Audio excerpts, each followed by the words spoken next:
I dreaded even being in the ring at that time. I was fighting this for financial purposes and stuff. I was on a whole different. I was on drugs back then. I was a whole different person back then. You know, I have the desire to do this now, and the will to do this now. And that guy that was in Washington D.C., he was just a ghost with me. I want the world to see how great I look.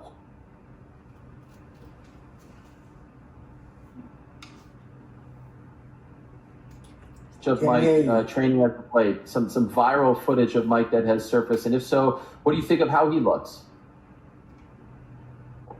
Who, me? Yeah, to you, Roy. Oh yeah, I think he looked awesome. I mean, he looked very good. I was very proud to see him be able to bounce back the way he did, because most guys at 54, they start to count themselves out. And you got to think about boxing. When I came along at 32 years old, you were considered an old guy. You couldn't box no more. Now to see Mike be able to hit the pads and hit the body bag the way he's doing it, I mean, it's phenomenal. It's crazy. But we're freaks. That's why this is such a big thing.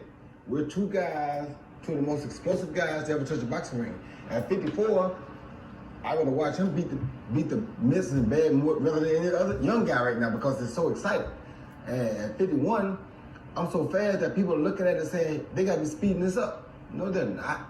But when you got two legends like that, how can you not get right? He inspires me just by how hard he's working and how much he's preparing to get it back in the ring. And he's 3 years older than me. So if he can do it, why can't I? I know I'm smaller, but it's what it is. Harder than anything. Exactly. All right, next up, we'll go to Stephen Keating of Reuters. Stephen, you're up.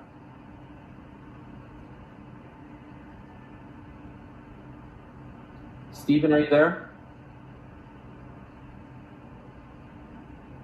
Stephen, you have to unmute. Yes, I'm here. Okay, go ahead, Stephen. Hey, Roy, how you doing? I'm doing fine. How are you? I'm good. I just wanted to ask, how did you, knowing that you're going against Mike Tyson, knowing what's at stake, knowing that you're fighting 8 rounds with the 12-ounce gloves, do you still prepare with that same intensity that you did back in the day? Do you still train with that same intensity that you did back in the day? Honestly, you have to be a fool not to. You go in the ring with one of the most dangerous men to ever grace the boxing ring. How could you go in there with 12-ounce gloves on, which is only 2 ounces bigger than what you normally fight in? You got on 12-ounce gloves, you know, with one of the hardest punches in boxing history, the youngest heavyweight champ of all time, and you're going to not prepare to your utmost intensity? Are you crazy? It should be even better or higher than your last time or your most intense times were, because this is a bigger situation. For the question, let's go to my good friend Andres Ferrari of ESPN. Andres, you're up. Thanks, Ariel. How do you train for this fight compared to what's the biggest difference for training for this fight that when you were actively fighting in the sport? And are you doing any sparring before you go in the ring?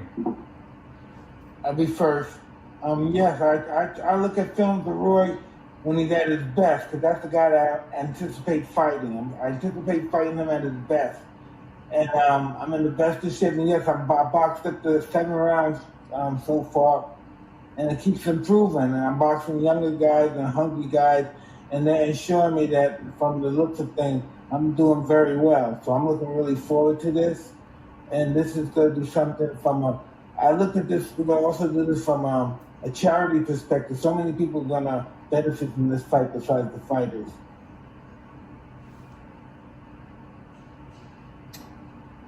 Roy, do you want to answer that?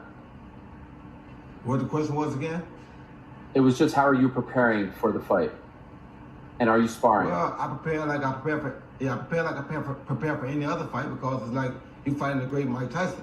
How can you not be prepared for that? Secondly, yes, I'm sparring. You better be sparring. I mean, how you gonna be able to dodge punches if you're not getting them thrown at you now in training? So it'd be stupid to not spar when you're fighting the hardest punch you probably ever gonna face in your life. How could you not spar? You better be sparring and getting ready, and the guys you spar with better understand that you sparring.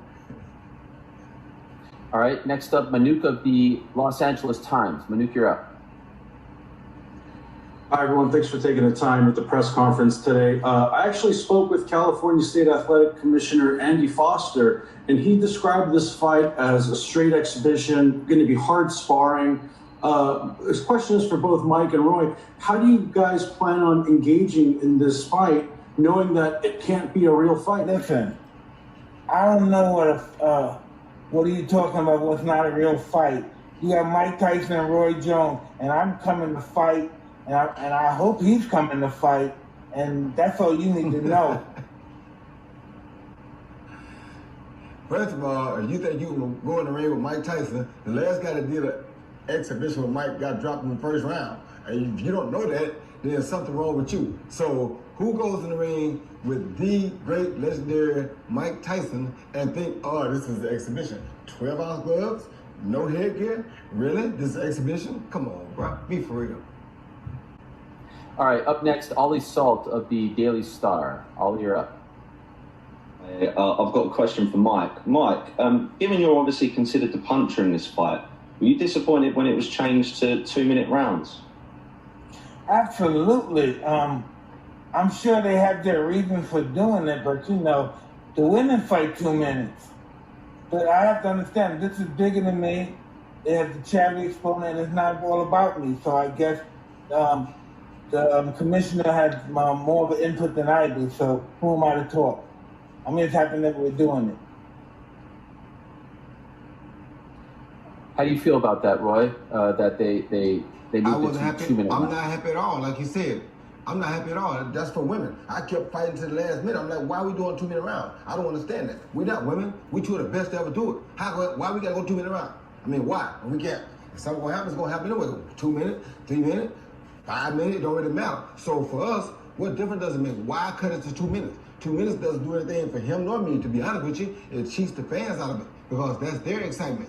That gives us a little more time, to get a little bit more fatigue, to set up a little bit better shot than we probably could set up in 2 minutes. So to me, it was all advantageous for everybody to keep it 3 minutes. But like you said, it's supposed to be a exhibition, charity event.